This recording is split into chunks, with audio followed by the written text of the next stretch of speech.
سیدنا عمر فاروق رضی اللہ عنہ کے ہونہار طالب علم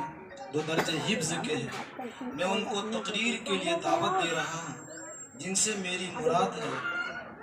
گلفراز سلمہ، وہ آئے اور اپنی تقریر ہم سامعین کے سامنے پیش کریں۔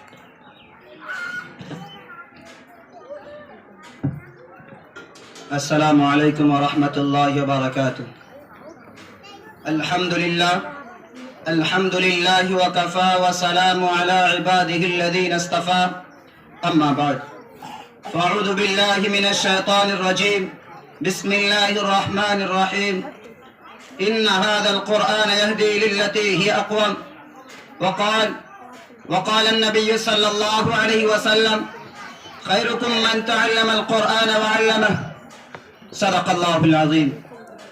کتابوں میں جو افضل گئے اسے قرآن کہتے ہیں،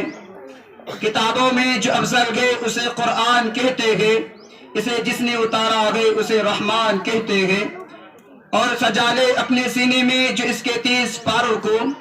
اور سجا لے اپنے سینے میں جو اس کے 30 پاروں کو، زمانے بھر اس کو حافظ قرآن کہتے ہیں۔ سامعین نظام، آج میں آپ حضرات کے سامنے چند منٹ لب کشائی کی جزارت کر رہا ہوں۔ دعا کریں کہ اللہ تبارک و تعالی ہمیں حق بات بولنے کی توفیق عطا فرمائے۔ محترم بزرگ اور دوستوں اور پیارے بھائیوں، آج میں بتانا چاہوں گا کہ قرآن کریم کتنی باعظمت اور بابرکت کتاب ہے۔ نہ جانے کتنے لوگوں کو ضلالت و گمراہی سے نکال کر ہدایت کے راستے پر گامزن کیا، بتوں کو پوجنے والوں کو خدا کا پجاری بنا دیا، خدا سے نفرت کرنے والوں کو خدا کا عاشق بنا دیا، نبی کریم صلی اللہ علیہ وسلم کے قتل کے ارادہ کرنے والوں کو نبی کا دیوانہ بنا دیا، نبی کریم صلی اللہ علیہ وسلم کے قتل کے ارادہ کرنے والوں کو نبی کا دیوانہ بنا دیا، اسلام کو مٹانے والوں کو اسلام کا حامی و مددگار بنا دیا، اس کتاب سے محبت کرنے والوں کو، اس کتاب کو سینے سے لگانے والوں کو اللہ تبارک و تعالی نے دنیا میں مقام عطا کیا کہ رتبہ دیا کہ دنیا اس کو دیکھ کر دنیا والوں کی آنکھیں پترا گئے، غفلت حیران ہو گئے، کیونکہ صحابہ کرام کے پاس دولت کا کوئی خزانہ نہیں تھا، کوٹے اور بنگلے نہیں تھے، لیکن ان کے ہاتھوں پر قرآن کریم ہوا کرتا تھا، اس کے دلوں میں قرآن کریم کی محبت ہوا کرتی تھی، اس کی عظمت سے دلچسپی تھی۔ میرے محترم بزرگ اور دوستو، آئیے میں آپ حضرات کو بتاتا چلوں کہ ایک شخص ان پڑھ تھا اور بالکل جاہل تھا، پڑھنا لکھنا اسے نہیں آتا تھا، لیکن اس کے دل میں قرآن کریم کی محبت تھی، اس کی عظمت سے دلچسپی تھی۔ چنانچہ اس نے ایک قرآن کریم گھر میں رکھ رکھا تھا،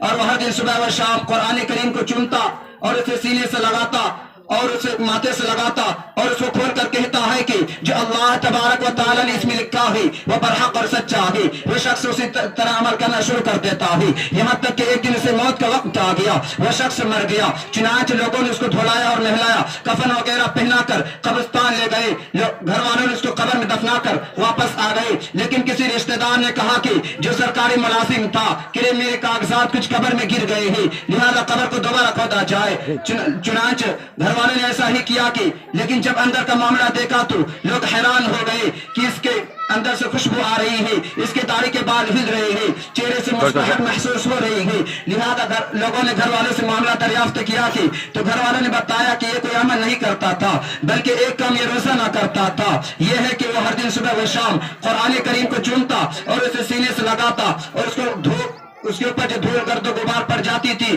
اس کو صاف ستھرا کر دیتا تھا، یہی عمل وہ روزانہ کرتا تھا۔ چنانچہ یہی عمل کے بنا پر اللہ تبارک و تعالی نے اس کو اتنا نوازا ہے۔